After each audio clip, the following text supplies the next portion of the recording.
Hey, good to see you. Good to see you guys. Good morning, good afternoon, good evening, everyone. This is Viper Strike 95, and welcome on in, everyone. Um, to another one of our Friday streams here today. We're here in Corpus Christi, Texas today at Corpus Christi International Airport.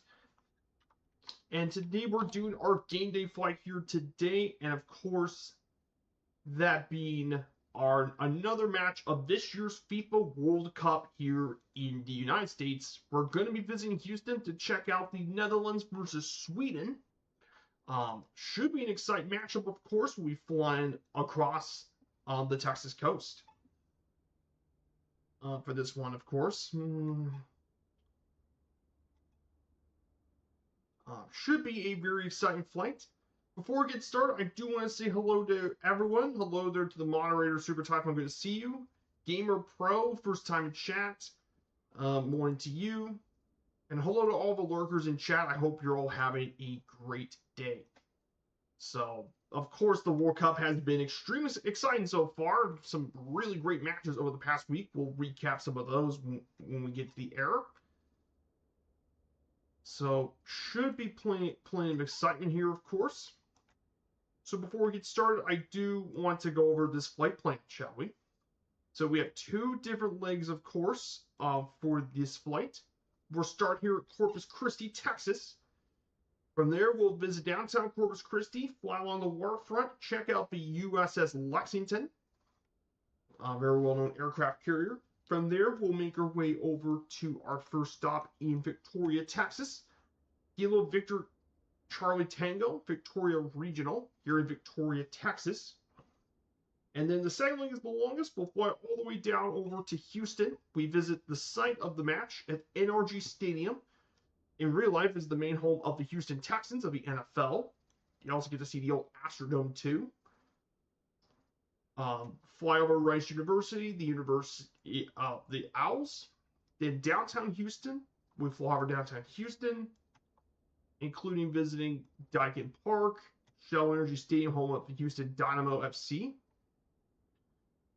Then we'll make our way down to the University of Houston, and then make our way to our last stop at Houston Hobby. Two legs for this one. We should make it for decent time, of course. And we're taking the Piper Warrior here today. I got the Piper Warrior 2. She's a beauty. We're going to be taking her out today, of course. So again, being a Piper, this shouldn't be very difficult to start.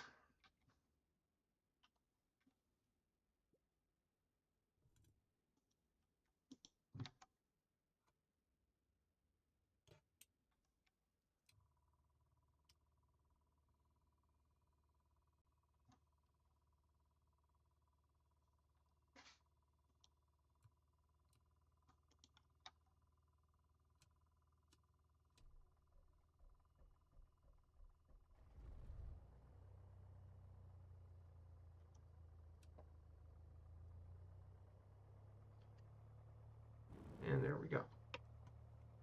So our cruise altitude should be pretty low. We're going to be flying pretty low. I mean, we don't really have any high altitude flying. We can fly 1,500 feet through the entire flight here. So we're going to fly 1,500 feet above sea level for today. So a little bit of recap. This airport, Corpus Christi International Airport, opened back in 1960. It did once at one point did have flights into Mexico in the 1970s, but nowadays it's mainly operated for flights across Texas to Dallas, Houston, but also occasionally Denver, Colorado.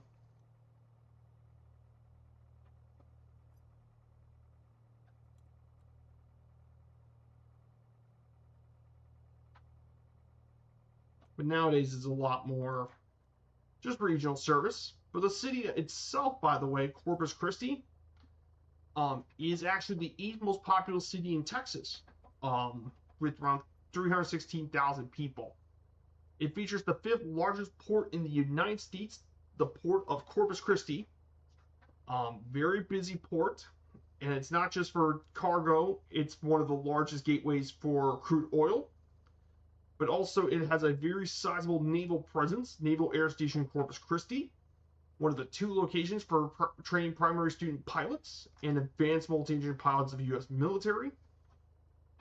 And of course, there's some really cool things in the city. You can also visit the USS Lexington, which is one of the Essex class carriers built in the Second World War. Very cool stuff. So we're going to be checking that out when we fly. So I'm just going to set up the heading indicator.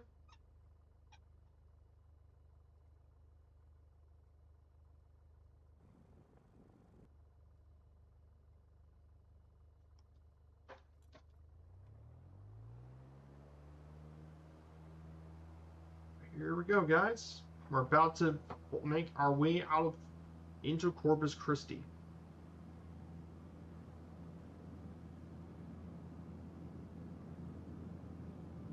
So here we go.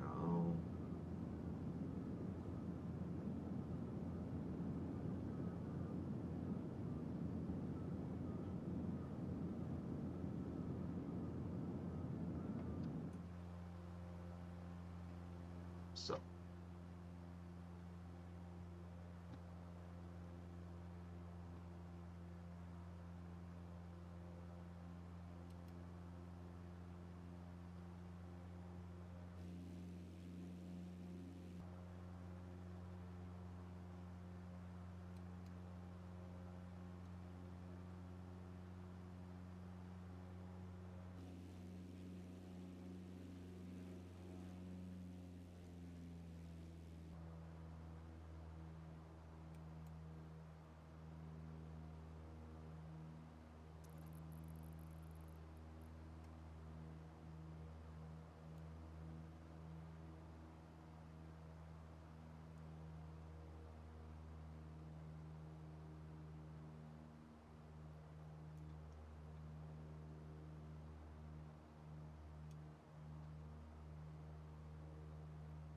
I need to turn on the avionics.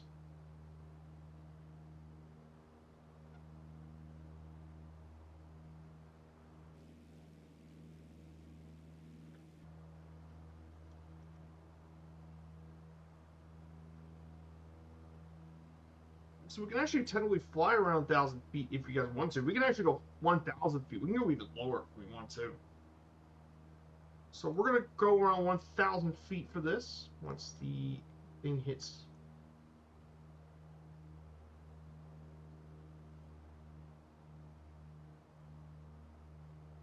$1,000 feet. So here we go, guys. Downtown Corpus Christi, guys. Should be a pretty fun flight. Corpus Christi, of course, the USS Lexington. The Lexington, the ship itself, was part of the set for the 2001 film Pearl Harbor, which was made by Michael Bay, of course. Other attractions here include the Mirador de la Flor monument that was dedicated in 1995. The One Shoreline Plaza for shopping. They also have a minor league baseball team, the Corpus Christi Hooks. Are its main sports team here in the city. They also have a USL team, the Corpus Christi FC. But the city is pretty interesting too. Lots of tradition here. And some of the most notable people of Corpus Christi, actress Eva Longoria is one of the most notable people. Wide receiver and coach and Hall of Famer Raymond Berry. He's one of the more well-known people. The founder of the John Birch Society, Revelio P. Oliver.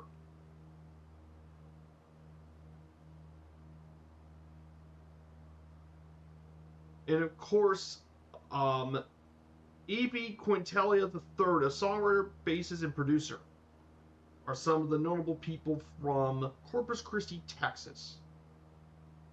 And also for aviation, the co-founder of Boeing, George Conrad Westervelt, too.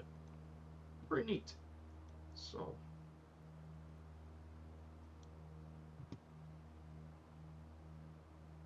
here we go, guys. We're going to turn left very soon to 355 degrees.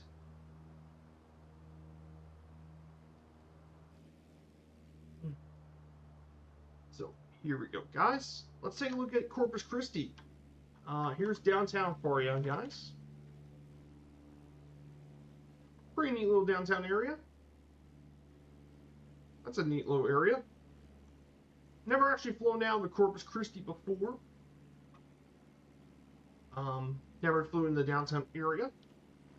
But yeah, like I said, pretty little downtown area. Very small area.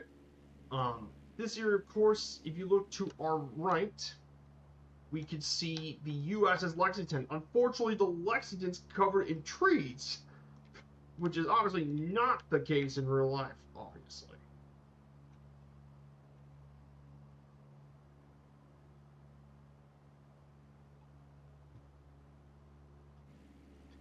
But it's also got the very famous bridge here, too.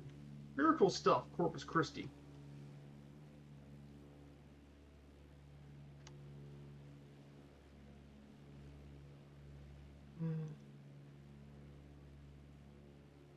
And then behind us, of course, there's the ballpark for the Hooks. This is where they play baseball at. So.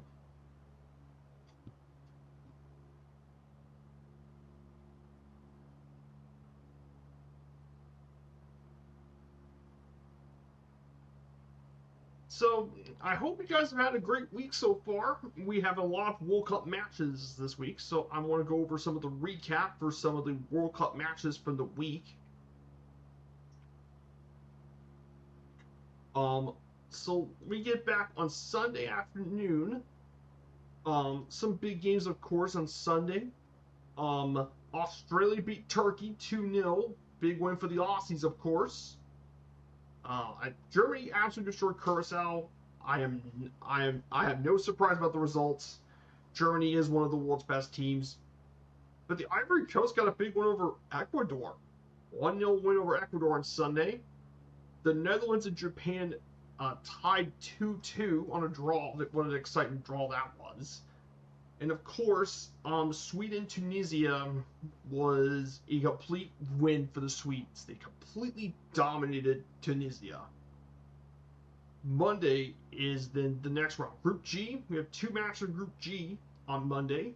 Belgium and Egypt, and they were both draws. Belgium and Egypt and Iran, New Zealand are both drawed. So this is going to be a very exciting, of course, a very exciting Group G. We don't know who could advance. Group H, oh boy, Group H. Spain and Cape Verde. They actually drew,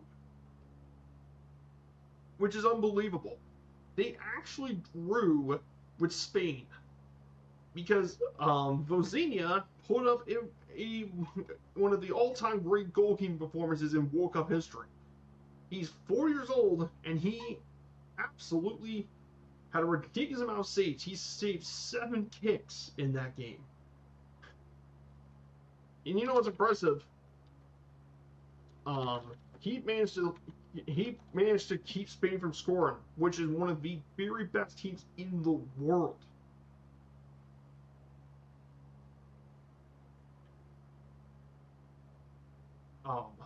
I mean, that is insanely impressive. He obviously is the man of the match, obviously, and he was absolutely impressive. And he had a long career in football. Since 2007, he played in South Vincente. He then played in the top, which is Cyprus, in Slovakia. He had a long career in the clubs. But very impressive game for him. And then Uruguay and Saudi Arabia had a 1-1 draw for Group H.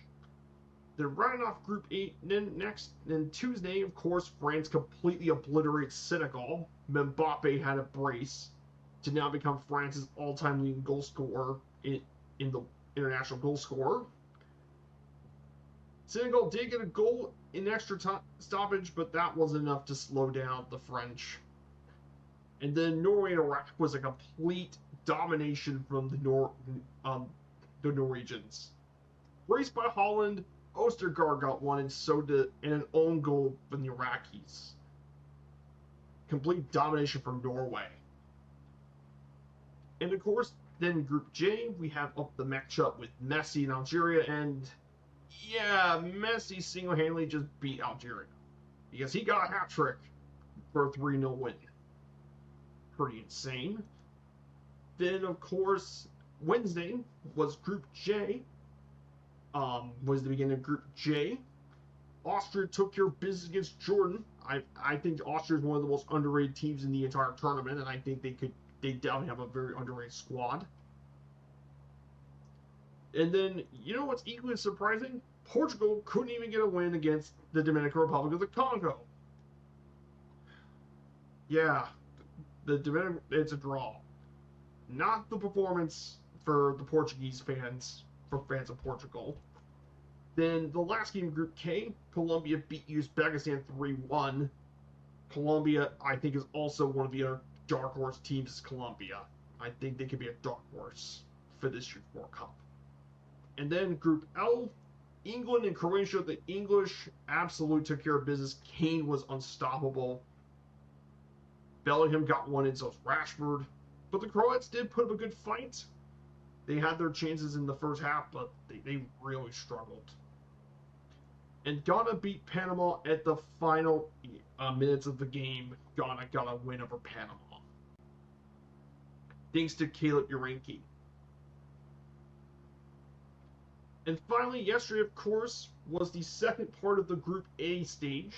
So we now entered the next round of group play. In Group A, Czechia and South Africa drew, which I don't think was that surprising for the Czechs. It looks like both Czechia and South Africa might not make it. And then Mexico and South Korea, the Mexicans are victorious 1-0. And they become the first nation to get to the round of 32 this season for this cup. So Mexico has already qualified, which I'm not surprised Mexico were the favorites. And then Group B, the Swiss completely beat on Bosnia and Herzegovina. Xhaka, a brace from Manzambi. It was complete dominance. It was 0-0 for most of the game, and then Sweden had a light switch, and then everything just came together for them. Complete victory for the Swiss, and then Canada got its first ever World Cup win yesterday. 6-0 over Qatar, man. Jonathan David got a brace. Clyde Lauren got a goal. Nathan Salvia. And an own goal in the 75th minute for the Qatar defender. It was complete dominance for Canada. It was lopsided. Canada was unstoppable. Oh, and apparently Jonathan David's also the first North American player to get a hat trick in the World Cup in 95 years. So, huge stuff for Canada, of course. So I know Typhon, I know you may not be paying attention to the World Cup, Typhon, but hey, Canada's doing well. Looks like Canada and Switzerland are definitely getting out of the group. I think it's looking like to be that Canada's going to get out of that group with Switzerland, because Bosnia and Herzegovina is going to draw, and of course the Swiss and Canada might even just draw potentially to get into it. But yeah, that's going to be pretty big for Canada. Of course, our matches today, obviously, U.S. Australia is going to be the big one today. It's U.S. Australia. Gonna cheer for my boys, Team USA. One more win, and we pretty much secure round 32. I hope for a win, so we don't have to worry about any draw ties or anything like that. The other match to keep an eye on, Scotland and Morocco. It would be crazy if Scotland gets a win today. Can you imagine Scotland making it out of the group? The Scots making it out of the group? That would be absolutely insane. Especially with Brazil and Morocco. That would be a big World Cup surprise for the Scots. I know Brazil's going to definitely get the win over Haiti. That's not a surprise. Turkey, Paraguay can go either way. So I think that's what it's going to be going for. So that's kind of my thoughts for the World Cup and all that. So So we're going to go ahead and start talking about our topic for today, of course.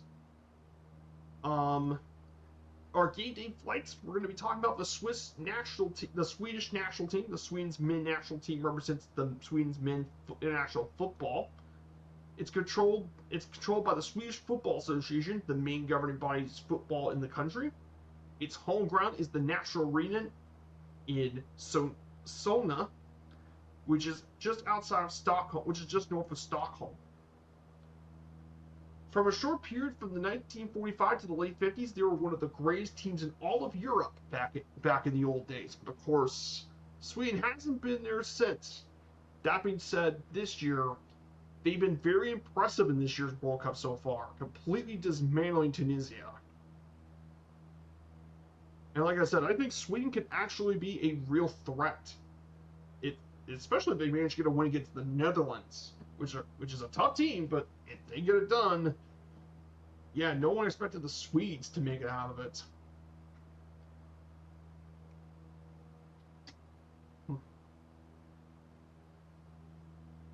Sweden has made 12 appearances in the FIFA World Cup. Their first came in 1934 in Italy, and had made 7 appearances in the European Championship as well. Sweden finished second in the 1958 World Cup, which they also hosted, and third in the 1950 and 1994 FIFA World Cups. Yes, the Swedes made it into the top 3 in 94, which is pretty impressive for a club up in the Nordics, obviously.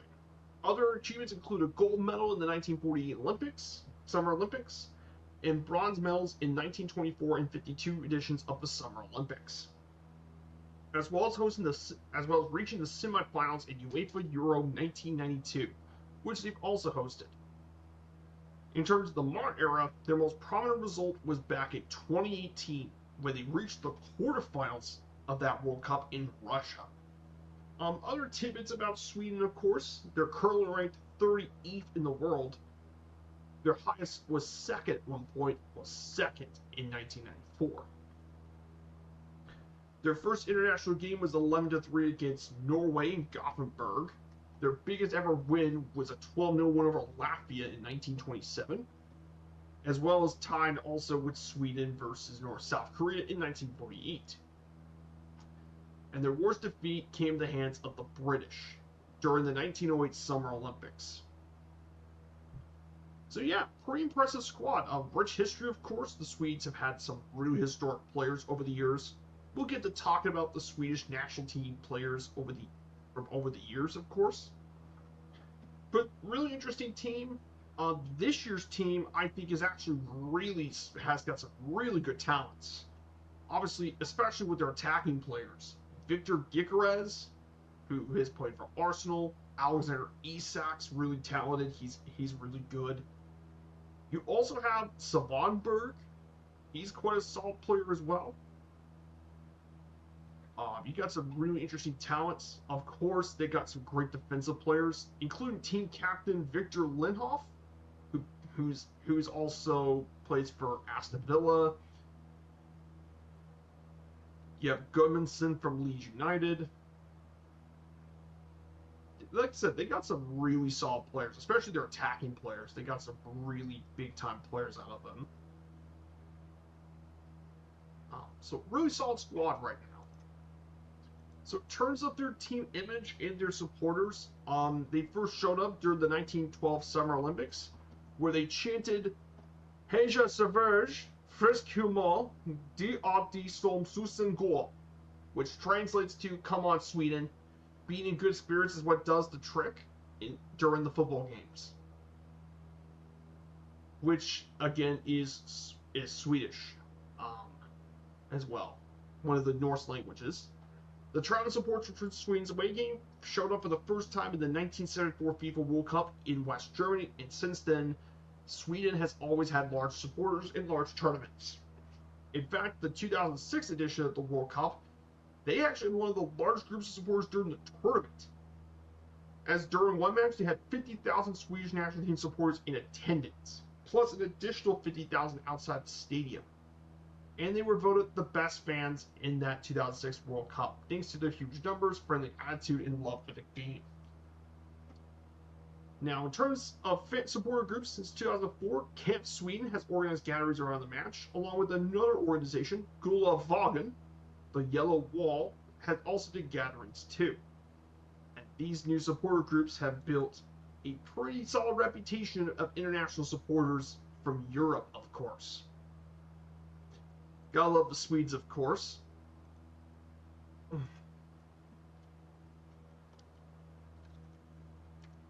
Um,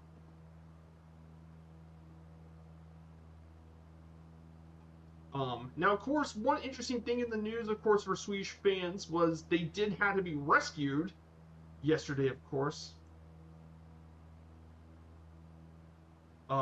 They did have to be saved from an RV full of Swedish fans in Texas from a minor accident.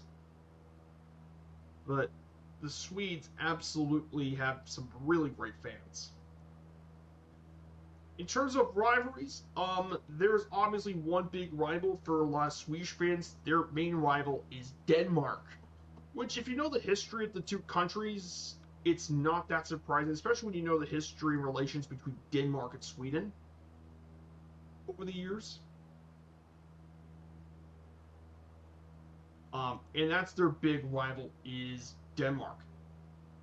They actually have not met very much in larger tournaments, but they have met plenty of times over the years between Sweden and Denmark. But Denmark and Sweden have had a very long history of interaction between the two. After all, they were once part of the Kalmar Union. They used to be coexist as one kingdom, the Kalmar Union. But then, of course, Denmark and Sweden have gone to war for hundreds of years at nearly every opportunity, with several wars. Nowadays, of course, these two get along extremely well nowadays. They have really close cultural and economic relations between the two nowadays. But in terms of football, it can be quite a bitter one. It can be quite a passionate one. They faced off 107 times over the years since their first encounter in 1913. Sweden had won most of the matches with 47 wins to 40 wins for Denmark and 20 draws. The first match was an 8-0 win for the Danes in 1913. The Swedes got their first victory over the Danes 4-0 in 1916. But the first major competitive match between the two did not happen until 1992, when Sweden was victorious over Denmark in the group stage of the UEFA Euro 1992. By the way, that Euro was also the same one that Denmark actually won the entire tournament, too. Yes, the Danes actually won.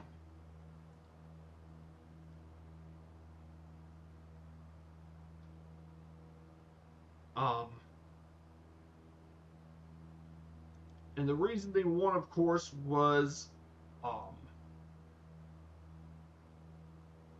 and the only reason they won was because Yugoslavia was disqualified due to the breakup in the Yugoslav wars of the 90s. So the Danes got to be in the tournament, and they won it all.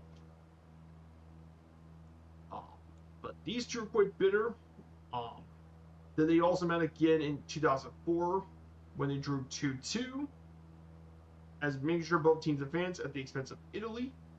And they've met plenty of times. And the first time they ever faced the World Cup was in 2010. It was their first ever World Cup match against each other. In order to qualify, Sweden lost to Denmark. But yeah, definitely pretty important stuff. But Denmark and Sweden are definitely pretty prominent rivals in Nordic football. So I want to keep that in mind for all of you guys here too. In terms of the national team kits, Sweden has traditionally worn yellow kits with yellow shirts, blue shorts, and yellow socks. And the away kit is basically the reverse. Blue shirts, yellow shorts, blue socks. Though the color of the shirt is interchangeable, if there's any minor clash, they can change the short colors. Since 2013, their kit manufacturer is Adidas, who also used to manufacture from 1973 to 2003. Pretty interesting stuff. Like I said, yellow shirts. There's not very many clubs that wear yellow.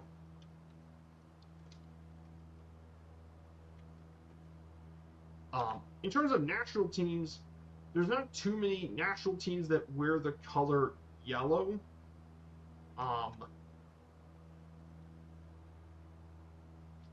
There's actually a couple clubs that were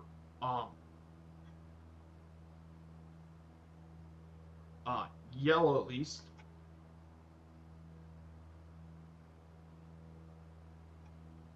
Obviously, the most famous team that wears yellow is Brazil. The Brazilian national team is the most famous team wearing yellow.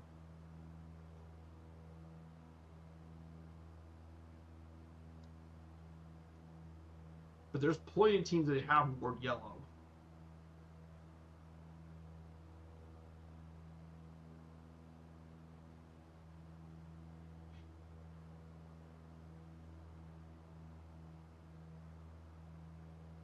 So pretty cool stuff in terms of colors.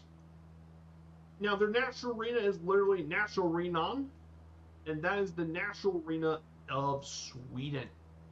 So this national arena is a multi-purpose retractable stadium here in Stockholm, located next to Lake Rostajan in Solna, just north of the city.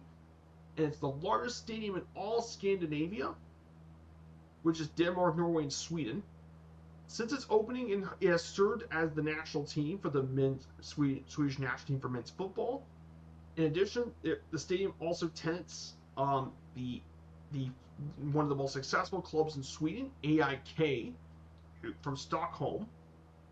And this venue has a total capacity of 65,000 for concerts, 50,000 seated for football matches, but can be scaled down for around 20,000 people. But it's a really cool modern venue, in fact. Really neat place to watch a game, of course. And I mean, obviously, there's a reason they built the retractable roof, in case that the weather does not cooperate.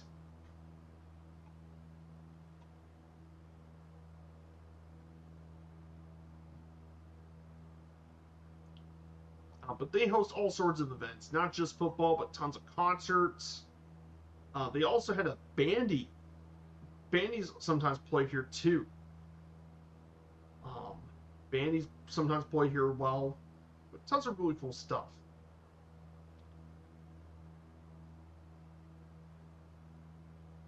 Neat place to watch a game, of course, here at the National Arena.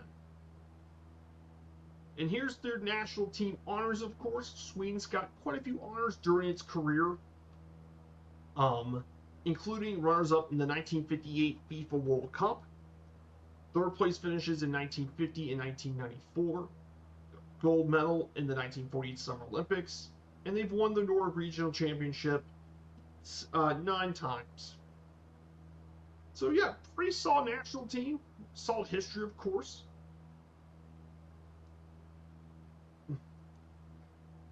So really solid team with a lot of history, of course.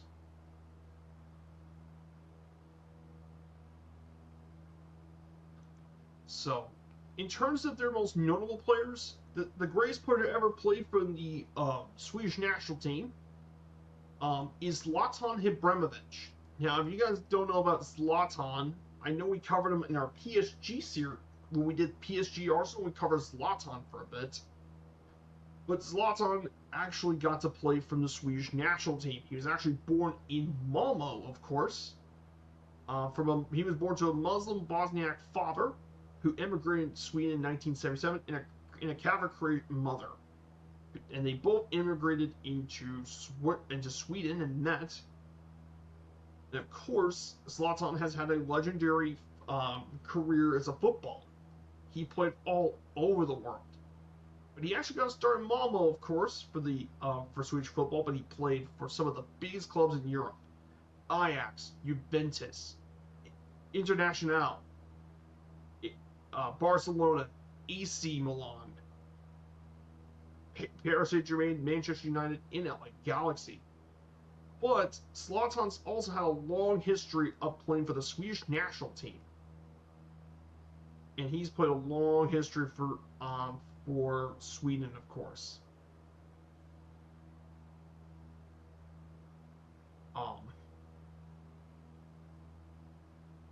But he played a long time for the Swedish national team, and he's their all-time leading goal scorer, 62, which puts him above many of the other players on this list. He's definitely the most talented player to ever play for the national team, so that's why I put him on the list. The next player I'll put on the list is another beloved player by many Swedes, Henrik Larsson. Um, Very talented guy. Most people know him for his club career, mainly at Celtic. Of course, he had an incredible history at Celtic, one of their greatest players. But he was also very well known for being part of the Swedish national team, including being part of the squad that got the bronze medal at the FIFA World Cup in 1994. With 37 goals in 106 matches, and he won the Gold Ball for the best Swedish footballer twice. So, absolute incredible talent. Lots of really,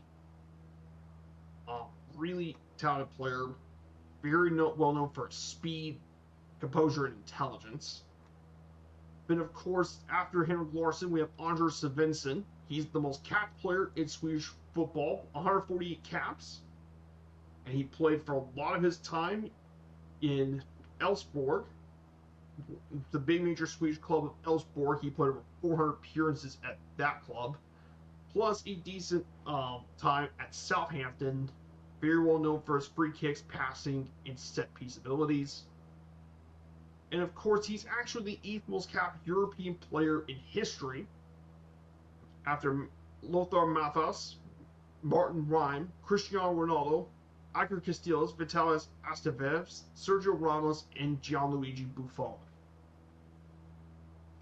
Incredible history, and he spent a lot of time in the Swedish league too.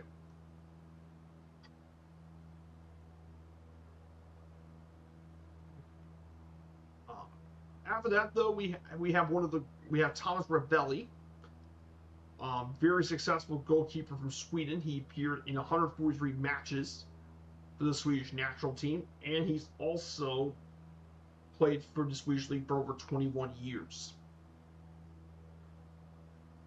And he's well known for his positional sense and ability to read the game. And in his prime, he was often considered to be a world-class player, if not one of the greatest Swedish goalkeepers. Then the last major player is Gunnar Nordahl. I talked about him when we did the EC Milan stream, of course, but Gunnar Nordahl is one of the greatest players in EC Milan's history, but he's also considered to be one of the greatest Swedish players of all time. In terms of his national team career, he played in 33 appearances, but he scored 43 goals in 33 appearances during his time with the Swedish national team. Incredible talent, and he, of course, was part of the 1948 Summer Olympics, where he won the gold medal, too. But incredible talent and an unbelievable player, too. Incredible talent, of course. So, and then some of the other ones include Sivan Redell, who played in Sweden with 49 goals. He's their second leading all-time scorer. He played in the 1920s and 30s. And you have Freyla Ljungberg as well, a more modern player, but one that's had a lot of history. But yeah, that's it. So I guess that covers Sweden, and that covers the Swedish national team. So you guys, I hope you enjoy what you think about that.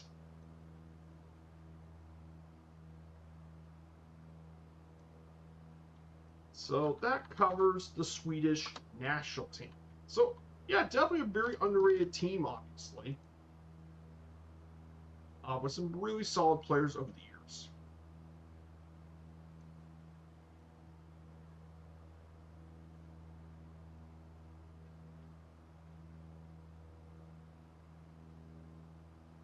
So, of course, this week we got several new streams. This week, of course, on Saturday we have a very important flight. We're going to be taking the Admiral RJ-70 from Aspen over to Dallas. So we got our Saturday flight. Looking forward to that, of course. So we have that coming up, obviously. And then Sunday is our next national park in the series, and that is going to be North Cascades National Park in Washington. So I'll be looking forward to that with you guys, obviously.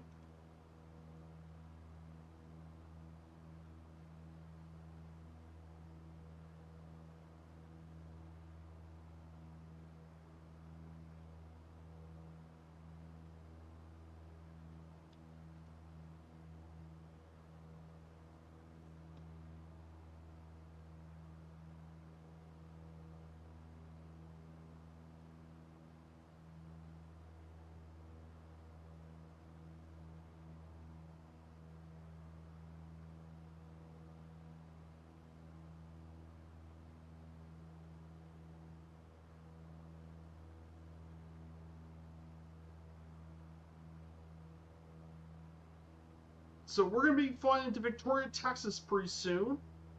Victoria will be our next stop. This city is 65,000 people. Its metro is around 111,000. And it's a 2-hour drive from Houston, San Antonio, and Austin. And it's named after General Guadalupe Victoria, who became the first president of independent Mexico. It is the cathedral city for the Roman Catholic Diocese of Victoria, Texas. The city is most well known for opening the oldest deli in Texas, Fossati's, in 1882. It's also got around 562-acre park, which is home to the Texas Zoo. And mainly Victoria also has its own little airport too.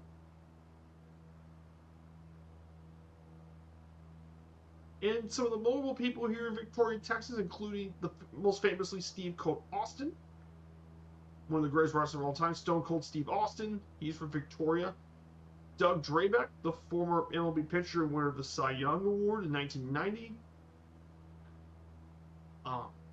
You have Harvey Feet, who's the creator of Optus 40, who is environmental sculpture.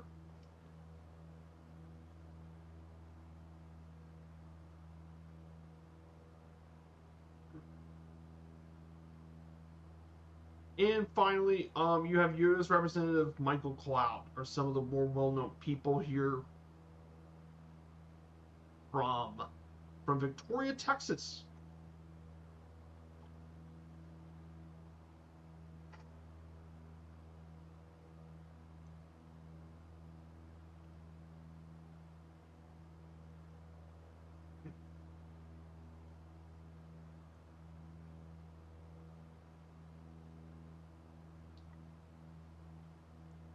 So yeah, guys, I hope you liked this so far. If you like this so far, we have a Discord. If you guys want to check that out, you're more than welcome to check out the Discord. Hey, good to see you, Nidoxus. Good to see you. And Planet Neutral. Hello, you guys. I hope you're all doing well here today.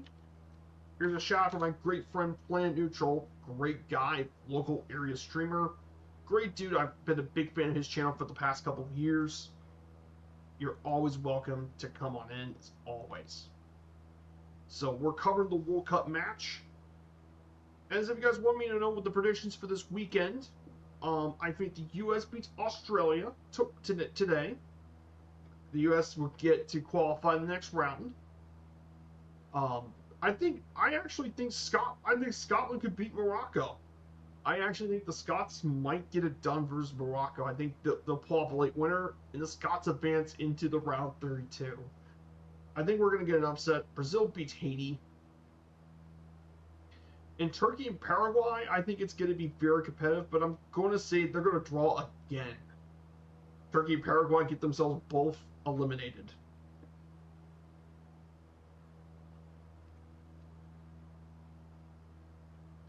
So, I think that's what's going to happen today.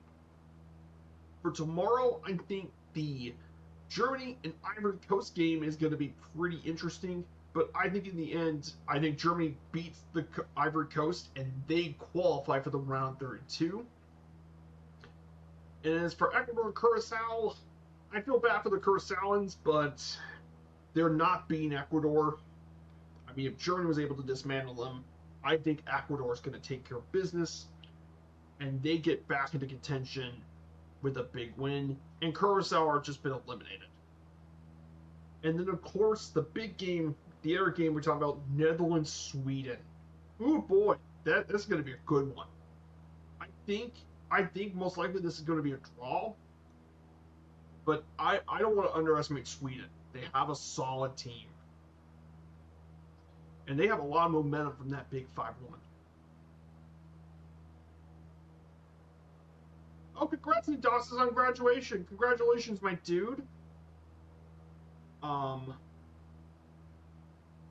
Congrats on getting graduation. And yes, you guys did take some serious tornado damage. Yeah, I've been aware of that. Thankfully, my house got a basement. I actually am right here in the basement. So tornado damage. But thankfully, though, for us, we didn't have any damage, thankfully. I hope you guys made it okay. But yes, my area, Indiana, has definitely gets tornadoes. But thankfully, no one has ever gotten too much damage. Thankfully. But yeah, I hope everyone makes it okay.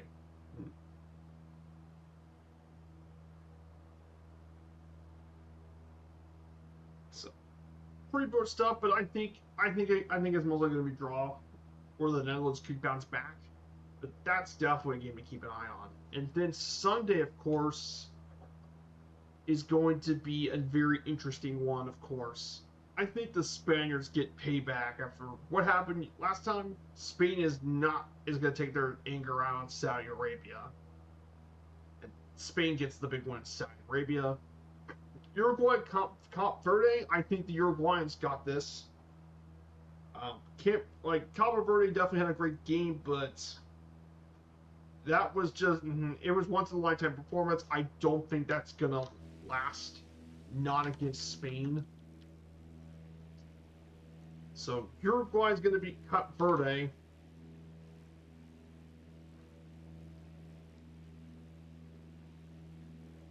Um, then of course Tunisia and Japan. This is definitely a pretty easy win for Japan. I think the Japanese are.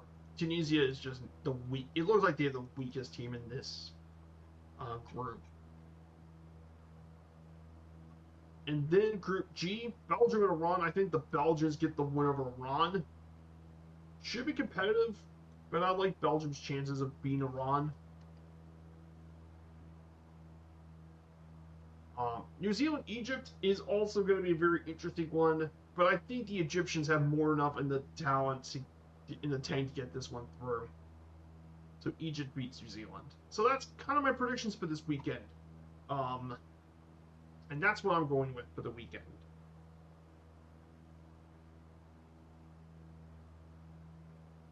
Oh, nice. Secondary school. Fantastic. And best of luck to you on getting a job and all that. I know it's never been easy to do that. So we're about to arrive into Victoria Regional for our first of 2 stops here today, here in Texas. We got one last leg left to go, of course. And that's the Netherlands. So, really cool stuff for this. As for next week's game day flight, next week, by the way, we're having a very different game day flight next week. And it's not the World Cup, actually.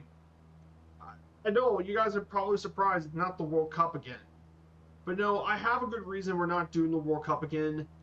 And that's because it's not going to be the World Cup. I know that sounds insane to think about it, but it's because it's Yankees Red Sox, which is baseball's biggest rivalry. And I haven't done baseball in a bit, and I want to do Yankees Red Sox, a very bitter baseball rivalry with rich history and traditions, and I really want to do this rivalry. Yeah, old. Yeah, 5 years from being retirement eligible. Yeah, we're getting older. Hey, I still feel kind of young myself, but we gotta get a little older, obviously.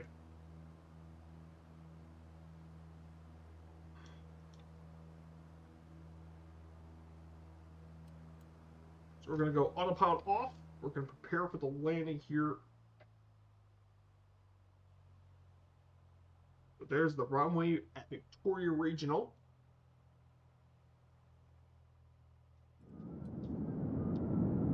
I hope that's not too loud for guys.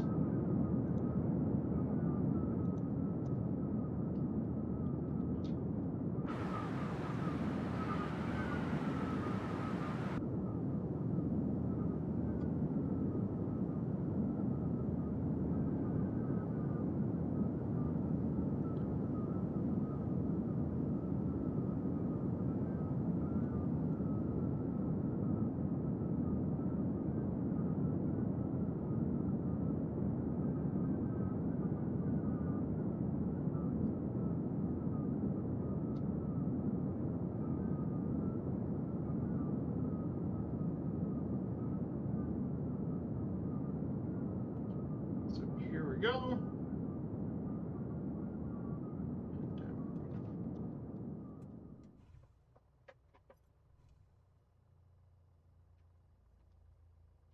And we're down. Nice. Our land feet per minute, negative 105 feet per minute. Hey, good to see you, J.R. Delaney. No worries about lurking. I completely get it. With lurking. So we're here in Victoria, Texas. We'll be getting back near in just a little bit, but we made it to Texas, guys. So I do want to talk to you about something very interesting that I've been finding out about the World Cup. There have been a lot of tourists visiting the United States for the World Cup over the years. There has been lots of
So really cool stuff, of course.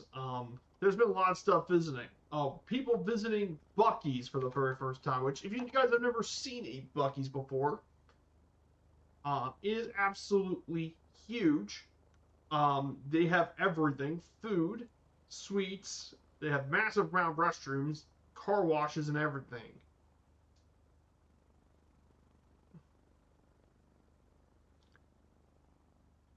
And all that sort of stuff. Absolute crazy. They had people coming from buses to see Buc-ee's. Many of them visiting some of the Texas barbecue. In the news for Texas barbecue. Japanese tourists try the barbecue here in Texas. Like many of the fans from England, Croatia, and Japan got to visit Texas to check the barbecue, which is really cool. Uh, to see things from our point of view.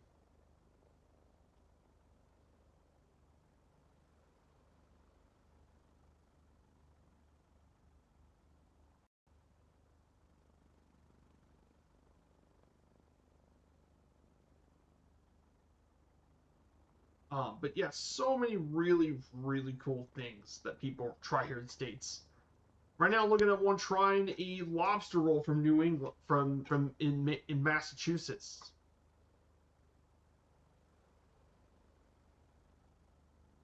People,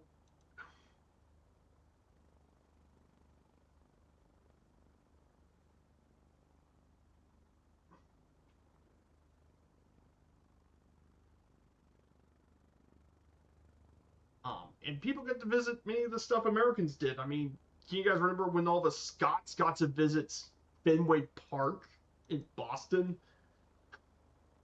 Like, that's cool. And then there many English and Japanese fans got to visit the Texas Rangers and Houston Astros. And European all sorts get to visit the Astros and the Rangers, which was really cool to see people understand our sports for once.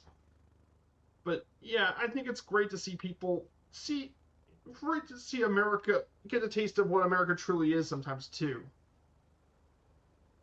I don't want to rag about media and all that, but I think sometimes it kind of skews people to see what the United States really is.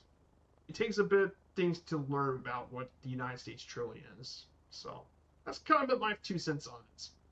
So, guys, we're going to go ahead and prepare for the second leg into Houston. Got quite a bit of a flight go on here today.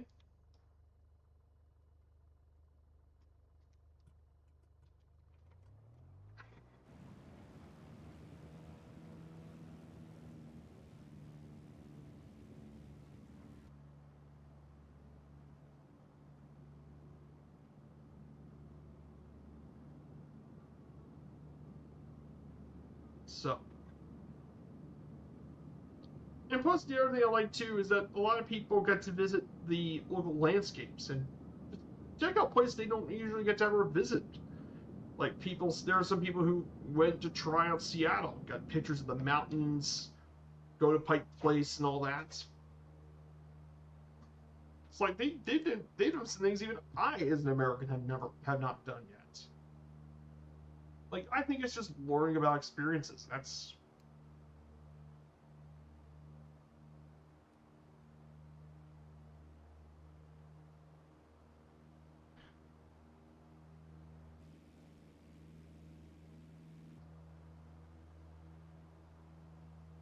so.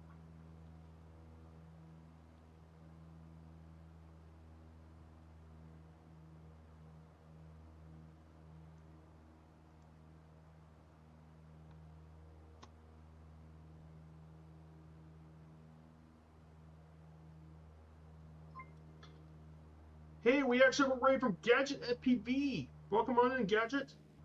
I hope you're doing well here today. Hey, good to see you, Gadget FPV. I hope you had a great stream, my dude. I hope the rest of your flight went well. I got to check you earlier today, of course. Omaha to Knoxville, the DC-6. Man, I need to get back to flying that plane. I miss flying the DC-6. I haven't got much of a chance to fly it in 2024 yet. I've been doing some other stuff. Hey, 65 y'all the way. Good to see you. What's up, my dude? I hope you're having a great day. If you guys don't know about me, I'm Fighter Strike 95. I've done flight sim streaming since 2021. I've done plenty of GA and airliner flying during my time in the community. One of my best achievements was a DC-3 around the world trip for Britling back in 2023. Really cool stuff. And we're doing our game day flight series. We're doing the World Cup match, Netherlands and Sweden today. We just covered the Swedish team that has featured all sorts of players, from Zlatan Ibrahimovic and Gunnar Nordahl to modern day players Victor Gyökeres and Alexander Isak. Some really cool players over the years. No worries, Gadget FPV. I hope to see you again soon, my dude. I hope to catch your next stream as always. It's great to be here with you. So we're going to go ahead and get to talking about the Dutch national team next. The Netherlands. But yeah, so far this World Cup has been absolutely fantastic. So many really great matches to pick.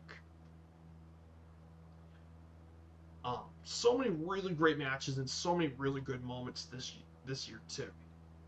Like I said, I'm very much looking forward to seeing more. Like I said, I'm already a big fan of soccer/football, so I've already been a big fan of it.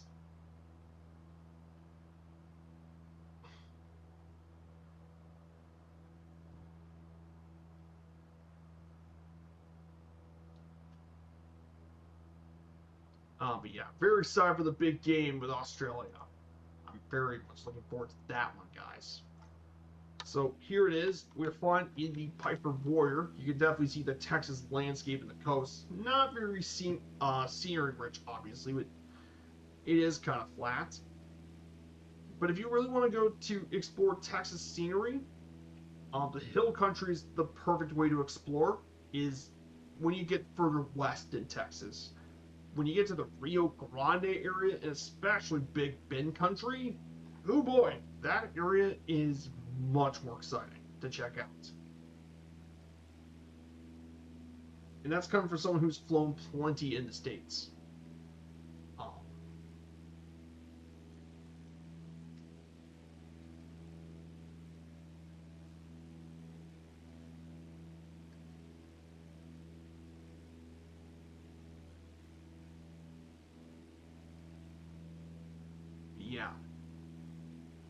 yeah, big match.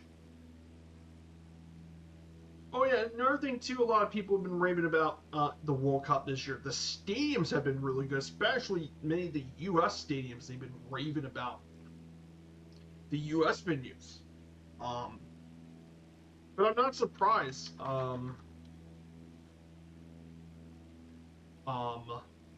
there has been some very impressive stadiums, and I think a lot of the reasons why the United States have got such great stadiums is because, I mean, with the U.S. is so rich, they can easily build all of this infrastructure. Um, um, and many of the visitors are insanely impressed with some of the stadiums this year's World Cup. I mean, nearly all of them in the States have been very impressive. But the ones I think a lot of people rate the most: Energy Stadium in Houston, Dallas's AT&T Stadium, and Atlanta's Mercedes-Benz Stadium, and Los Angeles's SoFi Stadium is the one people have been most impressed with. And here's the crazy thing: they're not even some of the best stadiums in the country. In fact, now Mercedes-Benz is probably the best stadium in the league. That and SoFi are like the two best NFL stadiums. But I mean, Gillette Stadium is pretty decent. Hard Rock Stadium is okay for an NFL stadium, and NRG is quite a nice place. But it's going to be older in age, but it's still decent. The only one people were not impressed were Levi's Stadium, which again is not a very great stadium.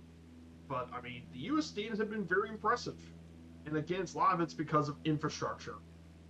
I know a lot of people like to criticize U.S. markets for being with taxpayer and trying to relocate, but it's also why the U.S. infrastructure for stadiums is so much better than most of the country.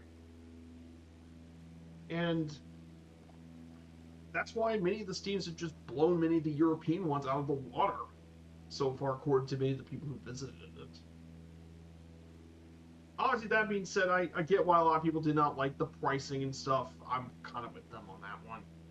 But the United States and all that doesn't determine the laws. It's FIFA. Put your anger at FIFA, not the American stadium people. The American stadium people, they wanted to, they would happily give less money to fill their stadiums. We got plenty enough big stadiums. It's just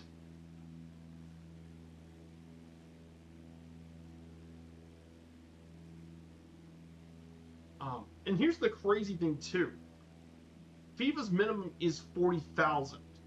The U.S. has tons of stadiums within that 40,000. It may not be soccer specific stadiums, but there are so many stadiums within that much. And that includes every NFL stadium that's above 60,000, plus the loads of college stadiums above 40,000 could host the World Cup.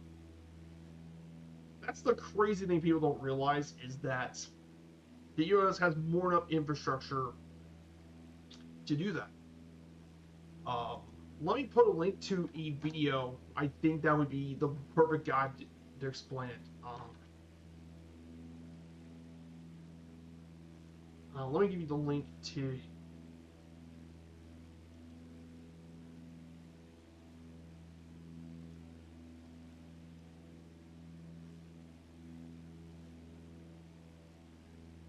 Why did you? It's a bit of a short, but his short, from GFed, he has the short right here. His video explains why the U.S. has 600 massive stadiums, and he talked about why the U.S. has so many of the large stadiums in the United States. A lot of people have been impressed with you could host a World Cup without having to build new ones. And he explained it's not only just because of the NFL for a professional, it's all the college stadiums around here.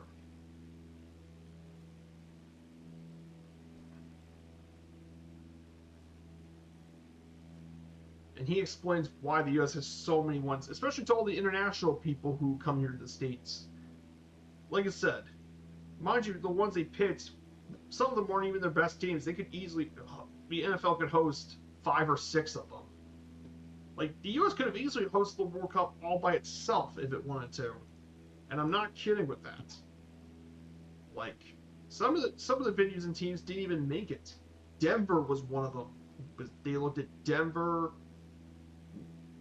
Nashville could have been a contender. Nashville, Tennessee.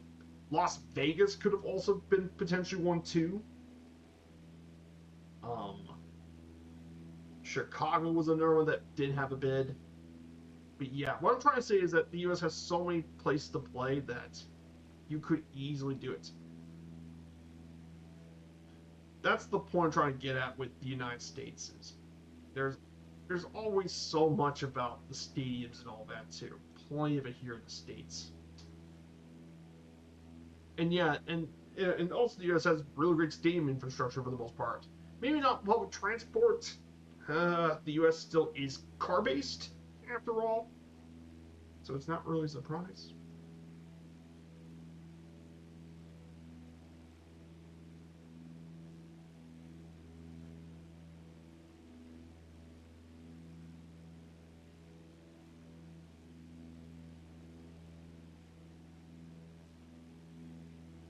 But yeah, that video really helps with some of the international people that just understand about these places for the first time. So we're going to go ahead and talk about the Netherlands national team, the Dutch national team, of course. Here it is. The Netherlands national team represent the Netherlands in international men's football matches since 1905, and they're controlled by the World Dutch Football Association, the KNVB, which is part of UEFA under the jurisdiction of FIFA. Most matches are played at the Johan Cruyff Arena, the Kuip, Philips Stadion, and the Groot West are four pretty notable stadiums in Dutch football. The team is always referred to as Het Nederlands Elftal, the Dutch 11, or Orange, after the House of Orange Nassau, with their distinct orange jerseys. Not many teams wear orange, but they are one of the very few that do. And they have competed in 11 FIFA World Cup, and they have been one of the most successful teams to never have won the World Cup. They came close on 3 separate occasions in the final in 1974, 1978, and 2010. However, they didn't win any of those. 1974 was won by West Germany. 1978, unfortunately for the Dutch, they had to lose to Argentina, which was the host nation. In 2010, in South Africa, they lost to Spain in that World Cup. That being said, of course, the Dutch are still a very successful team, and they've been still a very successful national team over the years, of course.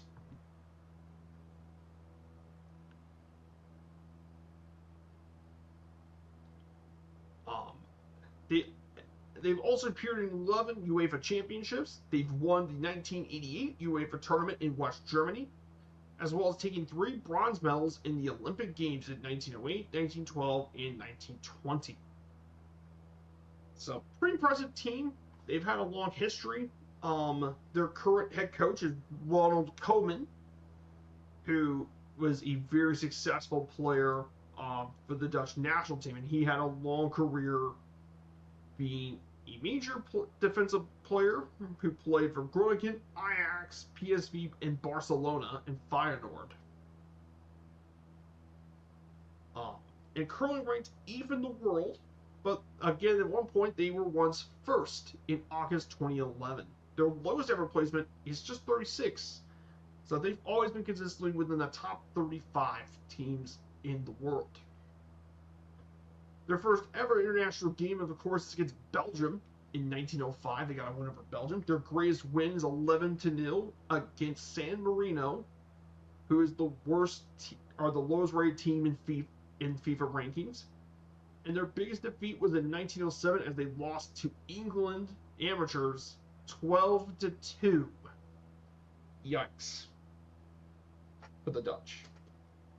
But yeah, I think the Dutch are definitely a great team, and I think they could definitely make a pretty deep run in this year's World Cup. But like I said, it won't be an easy road for the Dutch, considering they did draw against Japan, and Sweden have tons of momentum from their win against Tunisia. So this is going to be a very difficult fight for the Dutch.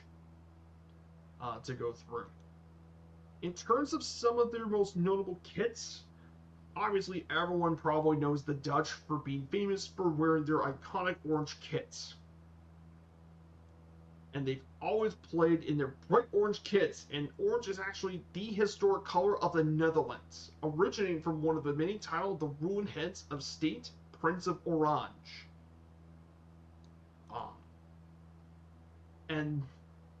And that title is mainly for the Principality of Orange in what is now southern France. And that was created back in 1163 by the Holy Roman Emperor Frederick Barbarossa.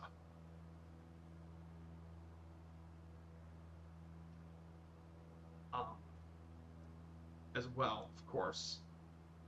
The current Netherlands away shirt is blue, and the line on the crest has been the national royal animal of the Netherlands, and has been on the crest since 1907. Now, the women's team actually wears a lioness, which makes it different. And the national team kit provider has been Nike since 1996. Before that, they used to have Adidas and Lotto being their main manufacturer for kits. So pretty cool. However, the Netherlands, of course. Now, I know I was thinking, wait a minute, the Netherlands wears orange, then how come is their flag not orange? It doesn't have orange in the national flag.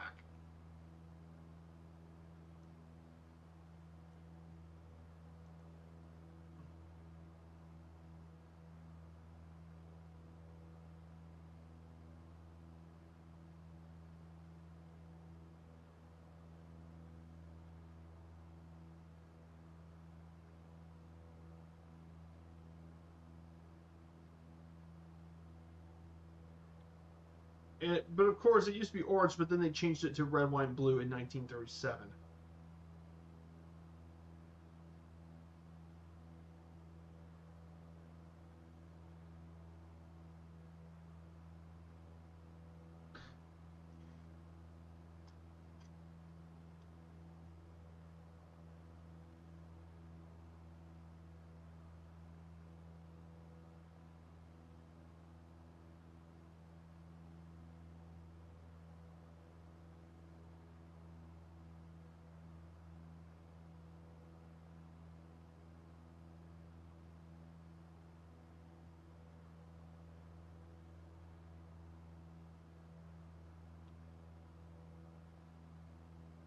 So pretty interesting stuff, of course. Now, in terms of rivalries, the Dutch have several pretty bitter ones, but far and away their biggest rival, in terms of their most bitter rivalry, it's Germany.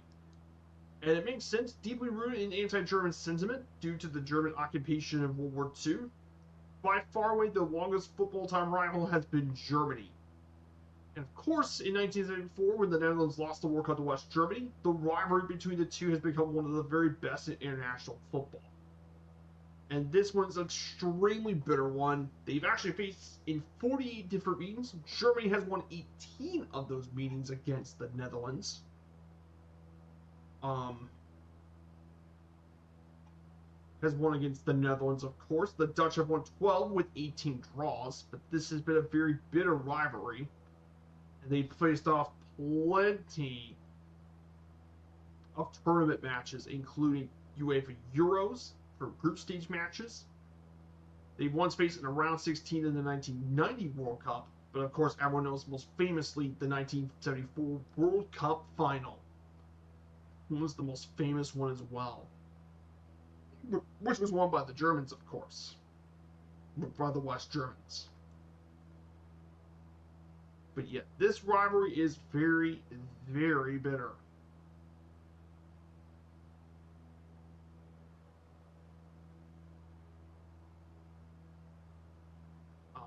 Another rivalry, of course, has been Belgium. Now, of course, they also maintain, to a lesser extent, they also retain a rivalry with Belgium in the Low Countries Derby. And this was the one they played the most with 129 matches. With the two competing each other pretty regularly between 1905 and 1964, though with the rise of semi-professional football, it's been diminished. That being said, Belgium and the Netherlands have had a long history. They faced each other twice in the World Cup. but Belgium won one of those. And they faced against each other plenty of times for many different cups, of course. But these two definitely have a pretty long history of against each other. They also have other rivalries, including that with Argentina. The Battle of Saul between Argentina and Argentina was a really memorable game. And they also have a rivalry with Spain due to the 2010 World Cup, 2014, and the Nations League as well. So several pretty important rivals. That being said, the biggest one's definitely Germany. Lots of resentment and all that. Definitely made this a very bitter one. In terms of the national team stadiums, unlike the Swedes, the national team doesn't really have their own stadium, but they play mainly in the Johan Cruyff Arena in Amsterdam, which is the home of Ajax, of course.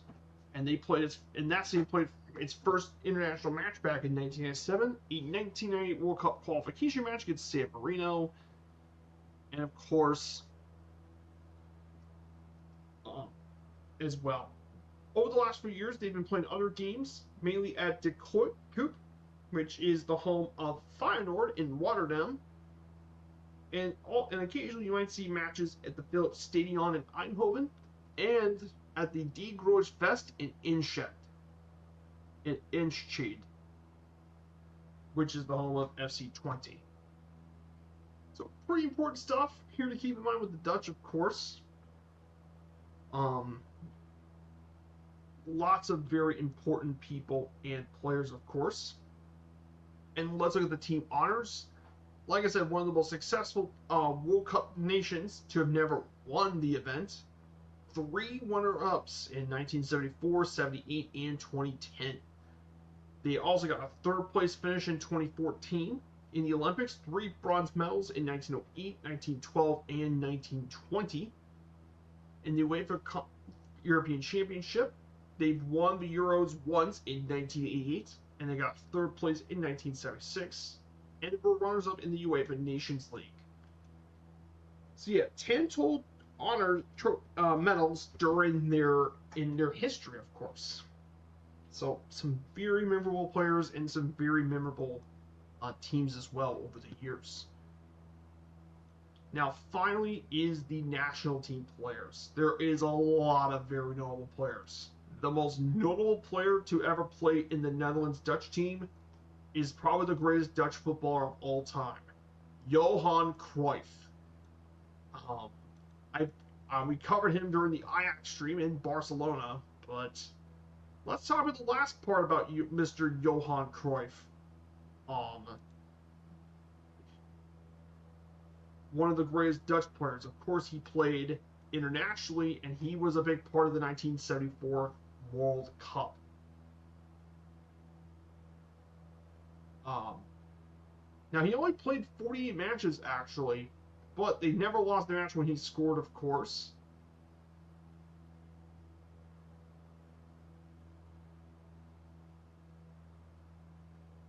And he even banned him from international games at one point, but he was a big part of the 1974 World Cup team that got him to the final, and he also got a third place match for the 1976 European Championship. And he retired just a year after 1977.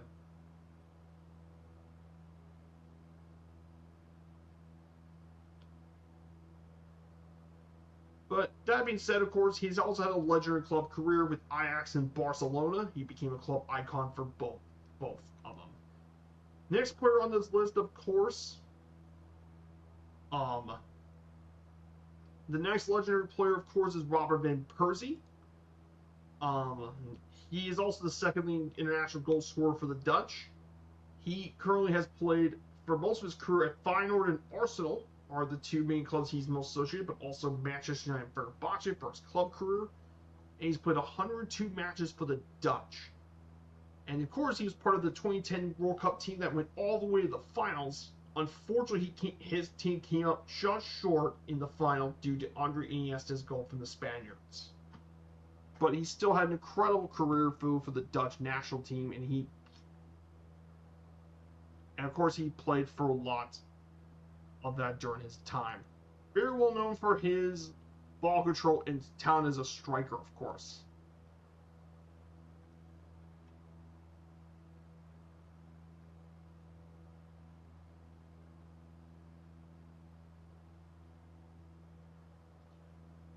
Another legendary Dutch player, Marco van Basten, is another iconic player for the Dutch, of course.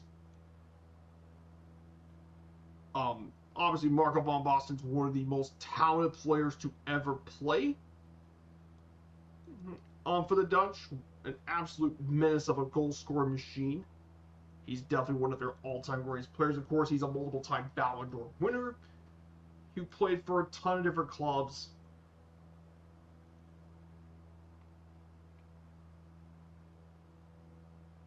Unfortunately for Van Basten, of course, he did retire early.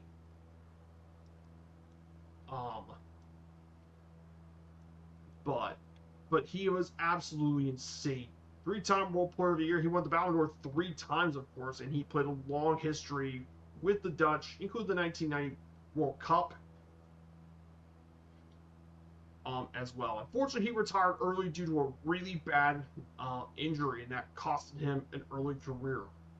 That being said, of course, he's still one of the all-time greatest. Then you have Ruud Gullit. Part of AC Milan's team in the 1990s, was one of the dominant pieces of AC Milan's team in the 90s. Really talented guy, known for his total emphasis on total football, and he can be used all over the pitch, especially with his athleticism and everything. Then, of course, after him, there's several other big ones. Their all-time leading national goals team scorer, Memphis Depay. You have the incredible defensive midfielder Frank Rijkaard and Dennis Bergkamp. And there are so many more other iconic Dutch players, including on the team currently on the roster. You have the incredible team captain of Virgil van Dijk.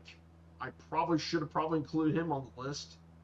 Is the legendary defensive fielder Virgil van Dijk, who, if you guys all not aware about Van Dijk, of course, the dude absolutely has been one of the greats at Liverpool. Incredible defensive player. You also have Cody Gakpo as another star. Ryan Gravenberch. Frankie de Jong is another solid player too.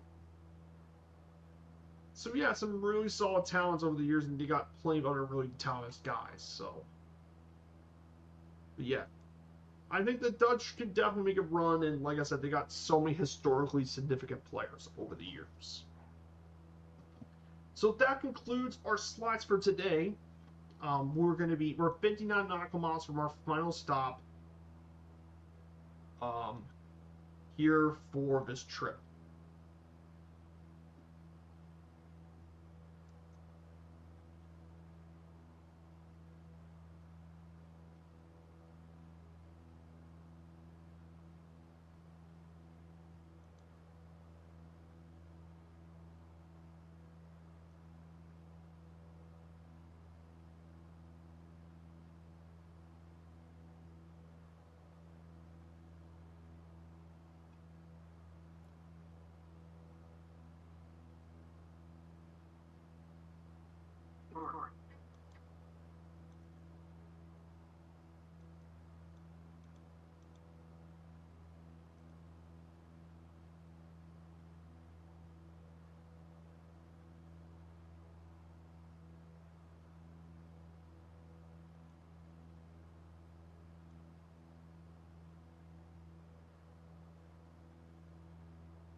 So, we're going to be arriving to Houston pretty soon, so if you guys never heard of Houston, Texas, of course.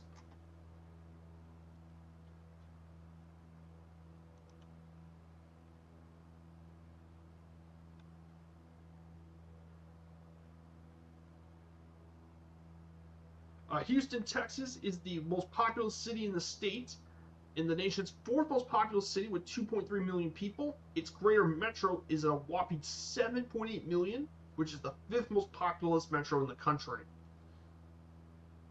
This city was founded back in 1836 by land investors at the confluence of the Buffalo Bayou and White Oak Bayou, and incorporated the city in 1837, and it was named after the former General Sam Houston, who was the president of the Republic of Texas at the time. Of course, Houston became a regional trade center for the rest of the 19th century, but what really grew Houston was during the 20th century, including a burgeoning ports, railroad industry, the decline of Galveston following a devastating 1900 hurricane, and the construction of the Houston Ship Channel and the Texas oil boom transformed Houston into one of the nation's most important cities. Nowadays, Houston has a very diverse economy between energy, manufacturing, aeronautics, and transportation. Houston has the second most Fortune 500 headquarters of any U.S. municipality within city limits, of course. And the Port of Houston is first in the nation in an international waterborne tonnage handled. So incredible city, though. Houston's grown so much over the past century.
So really cool city, though. Houston's got rich, all sorts of stuff. In terms of culture, of course, Houston's rich. It's famous for hosting the Houston Livestock Show and Rodeo, which is held every year in March.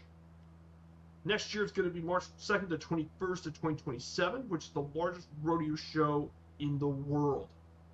2025 record attendance was 2.7 million people got to visit the Houston Livestock Show and Rodeo, which is absolutely insane.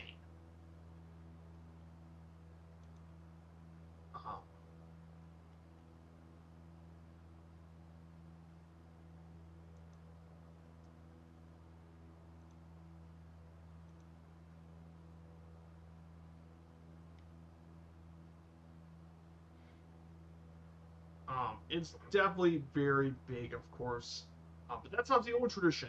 Houston also has its own Gay Pride Parade held at the end of June. They have a Bayou City Art Festival, one of the top art festivals in the country. And of course, Houston has a rich tradition in terms of arts and theater. It's actually one of only few U.S. cities to have permanent professional resident companies in all major performing art disciplines. And of course, the city has a lot of places for tourism. The Space Center in Houston is very popular for a lot of people wanting to visit the Space Center. The Downtown Aquarium, a Sam Houston Race Park for horse racing. 337 parks all across the city. In fact, Houston has the largest total areas of parks and green space in the country, of the top 10 cities, of course. And who can forget sports are popular here in the city? They have one for every major professional league except the NHL, but who knows, that could actually change in the future. The most famous teams include the Houston Astros, that the Major League Baseball was actually the first professional sports team in the city. The Rockets have been quite successful in the NBA since they arrived in 1971. And who can forget the Houston Texans of the NFL, the Dynamo of the MLS, and the Houston Dash of the Women's Soccer League. But really cool stuff. They've hosted several Super Bowls over the years. Most recently, Super Bowl 51 was the most recent, and they hosted tons of events. So yeah, really cool city though. Houston's got a lot going for it. Too.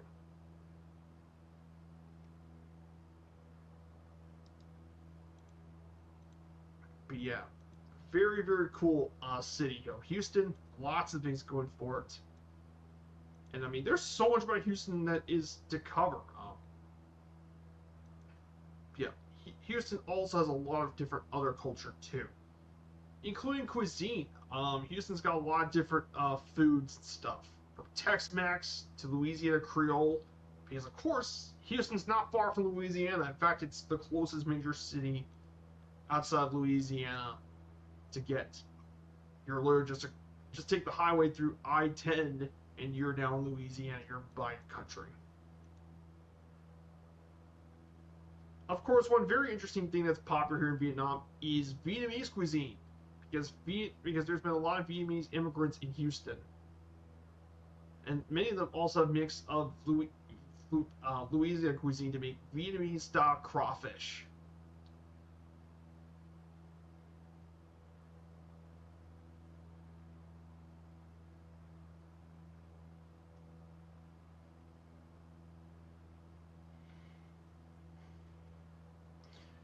Um,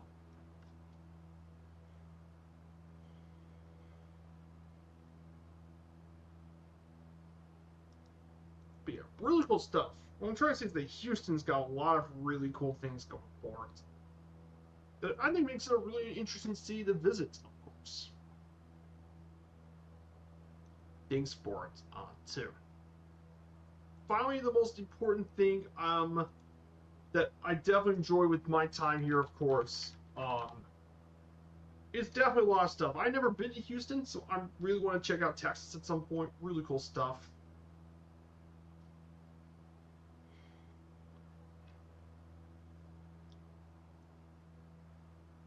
Um, but the same we're going to be checking out today is the NRG Stadium. That's the venue for today's match tomorrow. It's known as Houston Stadium for this year's World Cup, and it will be renamed to Reliance Stadium. But this retractable roof multi-purpose stadium was completed in 2002. It seats 72,000 people, and it was the first NFL facility to have a retractable roof. In addition to the Houston Texans, it also hosts the Houston Livestock Show and Rodeo, the Texas Bowl, many of the U.S. men's national team matches. Sometimes, when the Mexico national team also shows up here too, and several more events include Super Bowls, college football playoffs, and WrestleMania too. But a very neat venue, of course, here in Houston. Very, very cool venue, of course.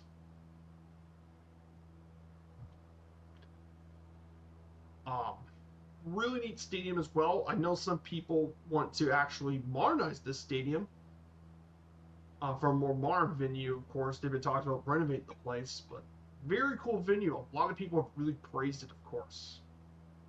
Really neat place. Big old video boards. It's actually got one of the largest video displays in the world. But very, very cool place to visit.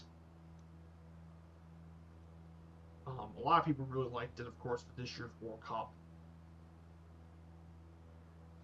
A lot of people really liked it. I do too. I think it's a very underrated little stadium, of course. Great place to check out. So we'll get to NRG Stadium. We're going to take plenty of pictures of Houston, of course. I picked some of the other places to fly around so we can take more pictures for this game day, obviously. So, very, very well looking forward to it, of course.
Hey, we got Trinity Lion with us. So we have a couple people flying along. I think Trinity Lion's flying with us. Hello there, Trinity Lion. Good to have you here. Flying along with us. Let's see if there's anyone else here too. Welcome on in. We're getting closer to Houston, guys.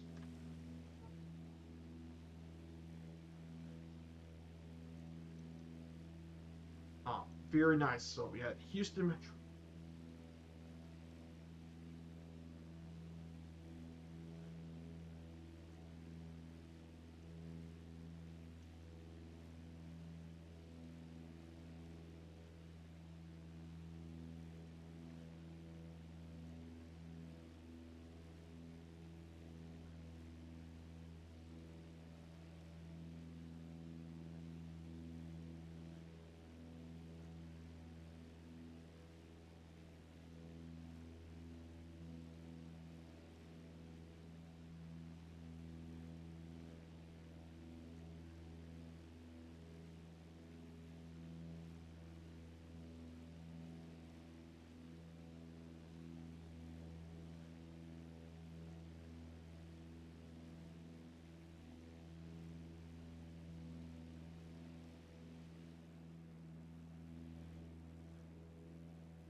So, being pretty much, we're filing into Houston, of course. The Houston metro area is absolutely massive.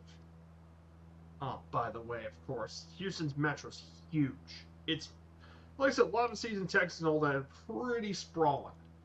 Whereas a lot of Europe, it's a lot more tightly packed.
So here we are, guys. Houston, Texas is in the distance. Is the beautiful city of Houston.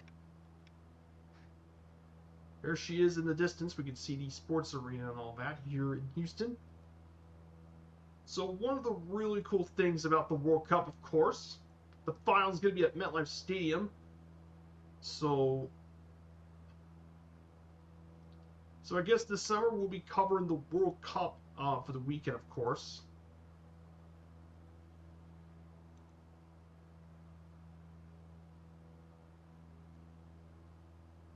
I'm going to look at the knockout for the World Cup.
So here we go. There's downtown Houston in the distance, guys. Downtown. So some interesting other things about Houston, of course. The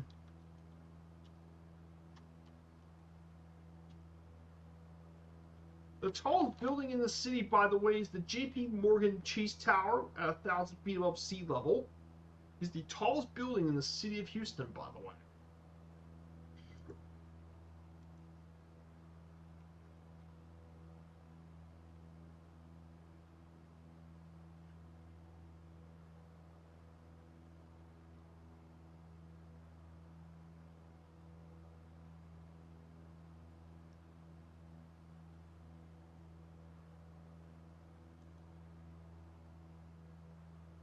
But yeah, we got people visit.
Hmm.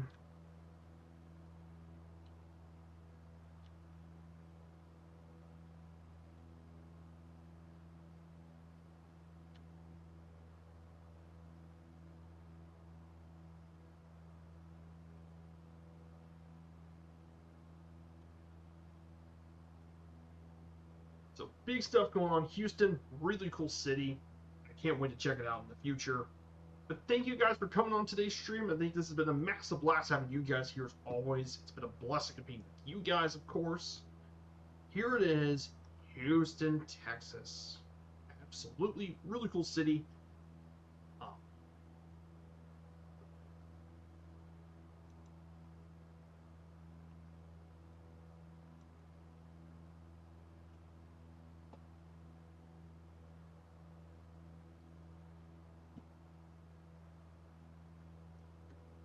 Um,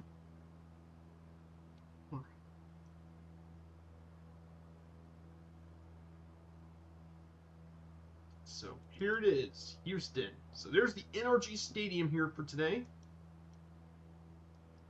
Actually, I am going to go up in altitude for a bit, so I don't accidentally hit any of the buildings. The last thing I would want is to accidentally hit all the buildings.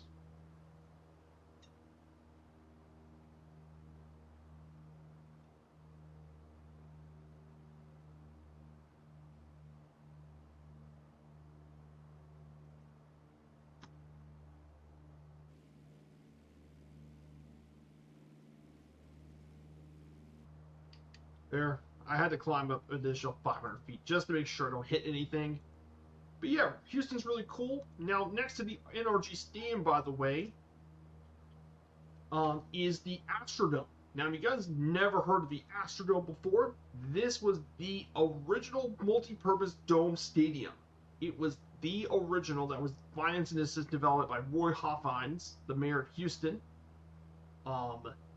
It seated around 50,000 fans, and when this thing opened, it was nicknamed the eighth wonder of the world because it helped pioneer modern stadiums to this day. It was also where AstroTurf was invented.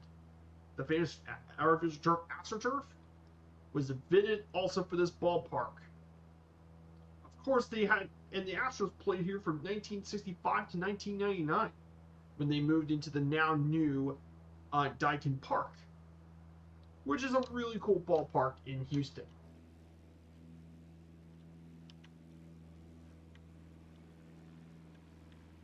So here it is, the host site for today's game. But the Astrodome was really, really cool. Nowadays, it's abandoned, apparently. The structure has been abandoned for years. It has been abandoned for years, of course. They didn't know what to do with the place. They've been trying to refurbish it in events. But nowadays, people don't know what to do with it. So here it is, the NRG Stadium in the Astrodome.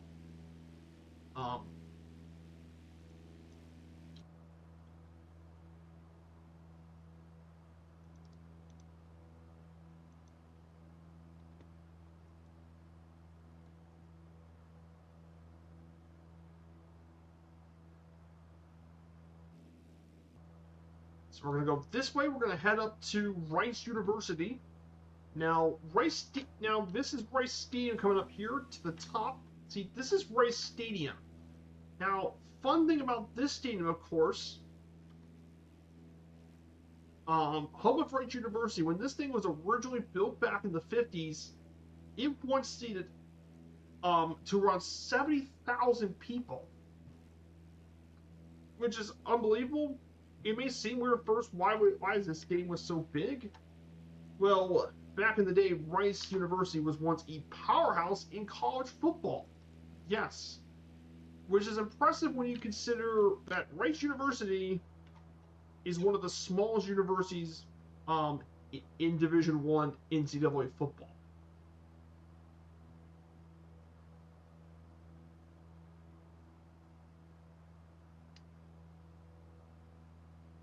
I mean, Rice University itself only has the second undergraduate membership in the FBS. And they play a stadium around 47,000 people. In terms of undergrads, Rice only has 8,000 students. It's a private university. So here's downtown Houston. Coming to our right is downtown Houston, Texas. So there's downtown Houston, of course.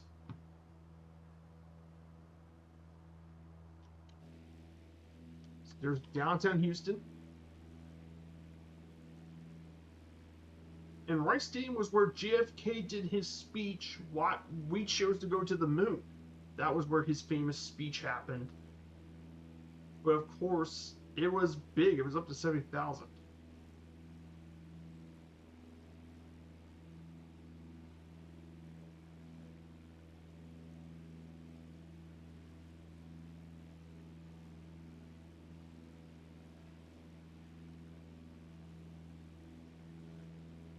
So yeah, here's downtown Houston for you. Pretty cool. So that's what the downtown looks like here in Houston.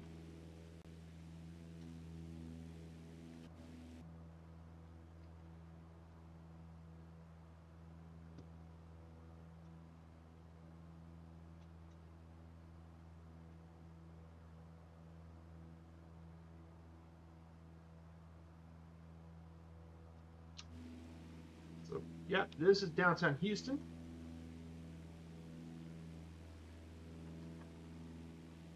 There is Daikin Park, the home of the Astros since 2000. Really cool stadium, of course. Got the famous train tracks out there because it was used to be built in a train station. There's the Toyota Center, home of the Rockets, the Houston Rockets of the NBA. And this here is the home of Houston Dynamo of the MLS.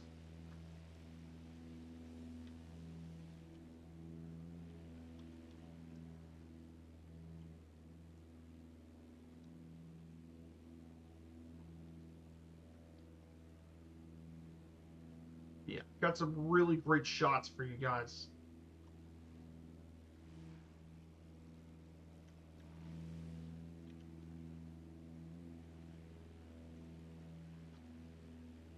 yeah, got some really great shots for the Discord of downtown Houston. And this here is the University of Houston coming up. Houston Cougars. Go Cougs, of course. And this is the TDECU Stadium, which is what they play football at. Pretty large stadium, of course.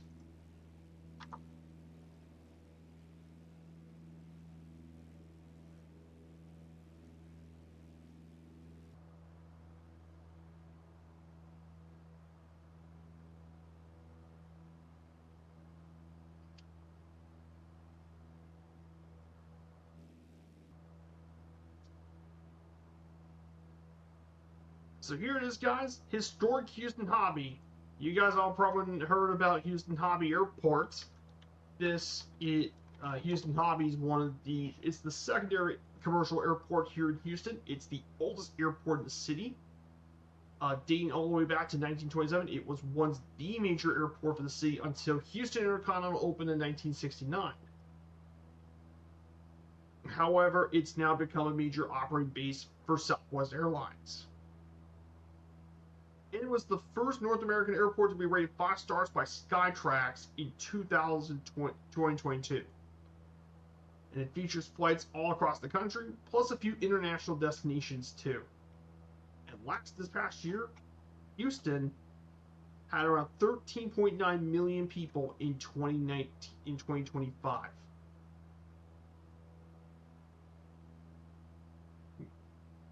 Which isn't the record, of course. 2024 had 14.6 million people, but it's still a lot of people flying in and out of Houston Hobby, of course.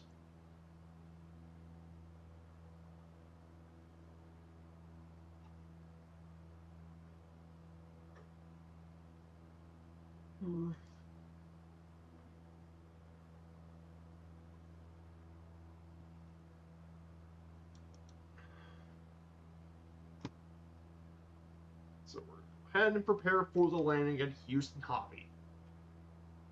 And then we'll park and we'll find someone to raid. So we're going to raid on 1-7, which is great.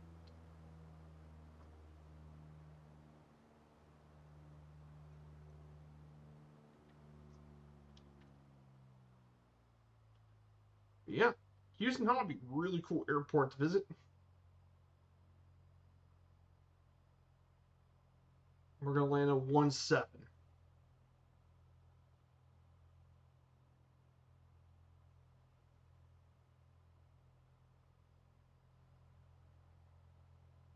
Now to our right, of course, if you look to our right, you can see some of the oil tankers. This is because this is the Chevron Pasadena thing. That's because the Port of Houston is a major transportation of natural gas.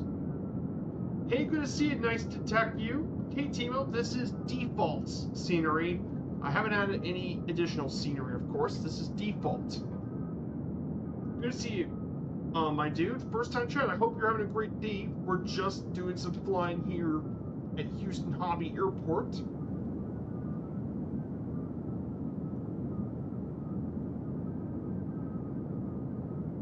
And thank you for the follow, my dude. We're just about to land in Houston Hobby for our final leg. We are doing the Gameday flight between the Netherlands and Sweden for the match here in Houston, of course. Pretty big match today, obviously. You all know this is the big part of the World Cup here in the United States. So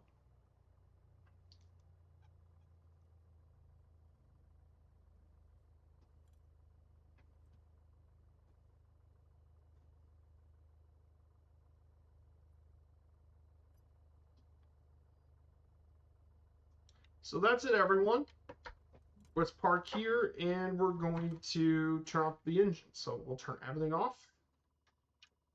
And that's it, everyone. We did it. We made it to Houston, guys. So what a really cool view of the city as well. So, guys, many thanks for all you guys being here. Gadget FPV, thank you for the raid earlier. Really do appreciate it. I understand you don't want to hit any more terrain glitches, but some of the photogrammetry is pretty nice. So we're gonna find someone to raid. We'll be back here tomorrow for the virtual airline flying. We're gonna be doing some flying from Aspen to Dallas Fort Worth. So we're gonna have some pretty fun flying. We're gonna raid Rapunzel today. So we're uh gonna raid Rapunzel. So we're gonna raid his channel. We'll see you guys Saturday in Aspen. And I hope to see you all again soon. Have a great rest of your day and see you all soon. Goodbye, everyone.